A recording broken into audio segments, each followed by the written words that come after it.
我这是有出手，才让你化险为夷。行了，你我之间不必如此客气。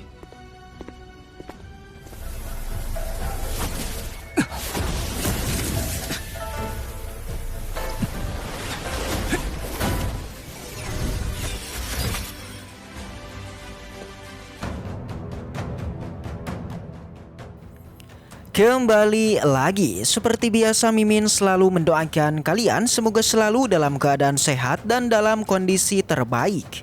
Di video kali ini Mimin akan menceritakan sebuah donghua series dari Jian Dao.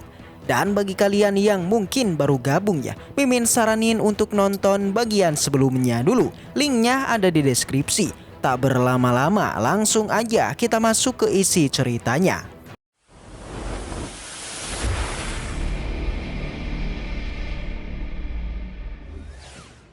Cerita kembali dilanjutkan dengan episode terakhir dari Lord Suyi yang masih berlatar di jurang Suetu.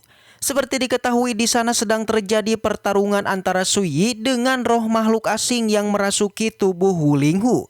Awalnya roh tersebut merasa pede bisa mengalahkan Suyi hanya dengan jentikan jari aja. Karena dia melihat kekuatan Suyi yang masih rendah alias hanya di pengumpulan ki. Tapi setelah bertarung, roh asing menjadi terkejut bahkan dia pun kewalahan hingga terjatuh kalah, yaitu dengan kekuatan Suyi yang sungguh di luar nalar. Di sana, Wu Linghu pun terjatuh lalu Ningxi dan juga Raja Jianyu mendekatinya, ingin melihat langsung kekalahan dari roh asing. Akan tetapi setelah mengalahkannya, terlihat di atas langit gumpalan asap merah masih berputar, dan itu kemungkinan jika makhluk tersebut belum sepenuhnya dikalahkan. Raja Jianyu menanyakan bagaimanakah sosok roh asing itu, apakah sudah dikalahkan, apakah sudah binasa. Dengan santuy Suyi menjawab, jika roh asing belumlah tewas tapi keberadaannya sekarang tidaklah berbahaya dan akan berguna bagi lord kita. Segera lord kita pun maju mendekati Wu Linghu. Dari belakang Ningxi yang penasaran lantas bertanya mengenai situasi Wu Linghu apakah dia baik-baik saja. Di sana lord kita tidaklah mendengarkannya dan langsunglah menempelkan tangannya pada Wu Linghu mentransferkan energi Dao-Qi pada tubuhnya. Seketika Wu Linghu kemudian bergerak dan Lord Suyi bilang kalau dirinya baik-baik saja. Benar aja setelah disembuhkan, Wu Linghu kemudian terbangun merasa bingung dengan apa yang sebenarnya telah terjadi pada dirinya dan kenapa dia bisa berada di tempat ini.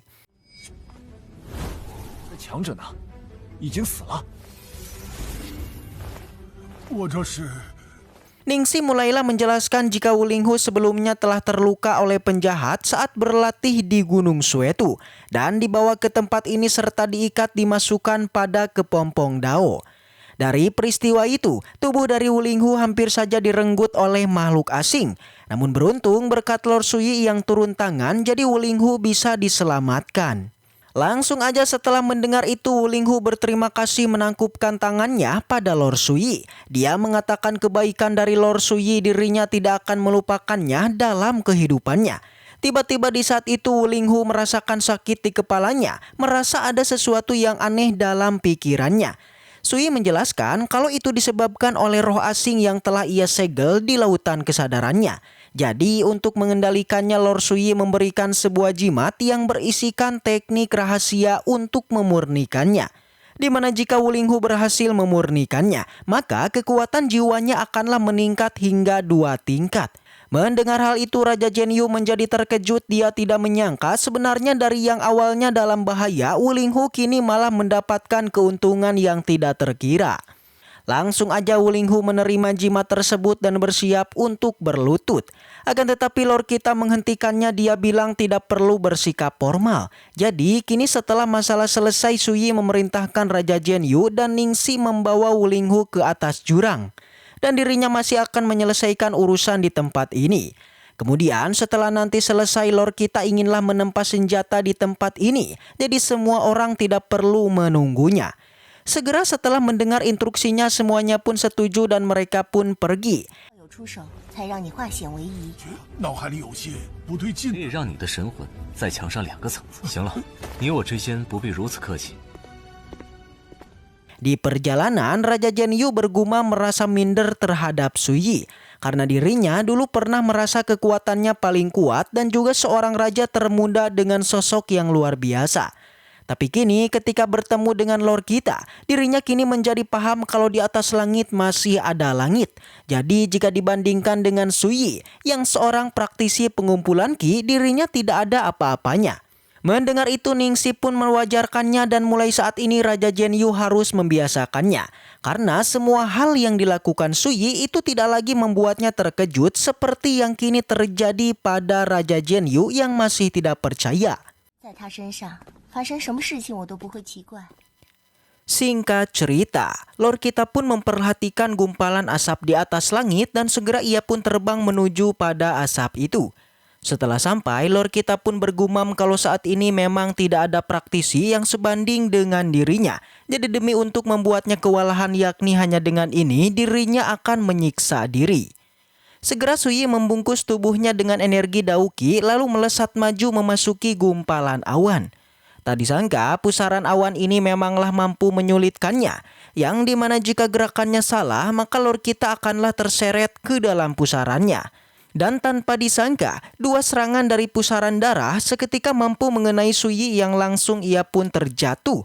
Dia sungguhlah kecewa dengan kekuatannya, karena jika peristiwa barusan dilihat oleh Ningxi dan yang lainnya, maka reputasinya sebagai sang maestro akan hancur seketika.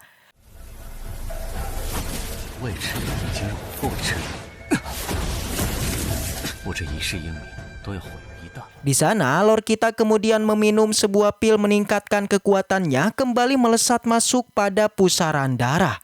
Bisa dilihat baik kekuatan maupun kecepatan dari Lord Sui kini telah meningkat pesat, di mana setiap serangan dari pusaran darah ternyata mampu ia hancurkan dan mampu bertarung dengan seimbang. Singkat cerita beberapa waktu pun berlalu, tak terasa 1 minggu Lord Sui di dalam jurang akhirnya ia pun kemudian keluar dari sana. Dia mengklaim jika pelatihannya tidak sia-sia karena penempaan energi Dao sudah selesai, bahkan selain itu dia juga berhasil melakukan terobosan.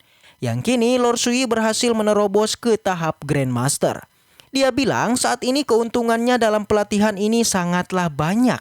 Bahkan Sui juga berhasil melahirkan salah satu dari 5 elemen spiritual yaitu cahaya Dao api. Dia tidak menyangka kalau Dao apinya sudah begitu kuat sementara dia baru juga memasuki tahap Grandmaster. Yang dimana jika nanti Lord kita berhasil menemukan 5 elemen spiritual, maka dia tidak mampu mengira seberapa kuatkah kekuatannya nanti. Yang bahkan Sui akan mengira kekuatannya pasti lebih kuat dibandingkan kehidupan sebelumnya. Dan selain keuntungan dalam hal kultivasi, di sana Lord kita juga mengetahui informasi tentang King Wan yang bukan berasal dari benua ini. Hal itu ia saksikan dari pecahan cap giok jiwa yang tidak ada reaksinya. Namun meskipun sudah mengetahuinya, Lord kita tidak memiliki waktu untuk menyelidikinya sekarang. Sebelum pergi, Sui kemudian menutup jurang tersebut serta memasukkan teratainya. Simpulnya, sebelum pergi Sui menyegel tempat ini dan dia bilang selama 5 tahun ini tak ada lagi makhluk asing yang bisa melewati penghalang ruang untuk datang ke benua Changqing. Dan alhasil masalah di Gunung Suetu pun selesai dan Lord kita kemudian pergi dari tempat ini.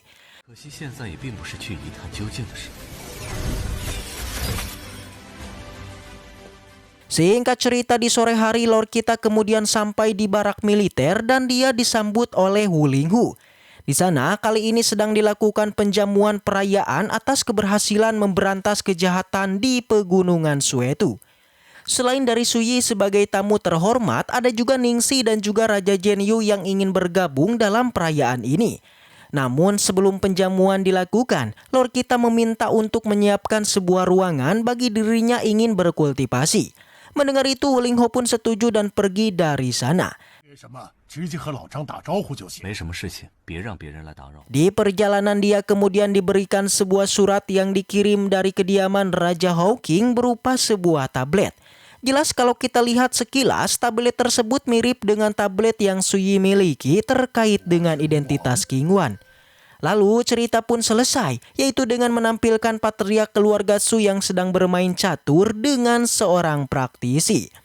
Dan setelah ini, cerita Jian Dao season kedua pun akhirnya tamat. Baiklah, mungkin segitu aja untuk pembahasan kali ini. Semoga kita selalu diberikan kesehatan untuk mengawal Donghua ini. Dan sampai jumpa di video selanjutnya.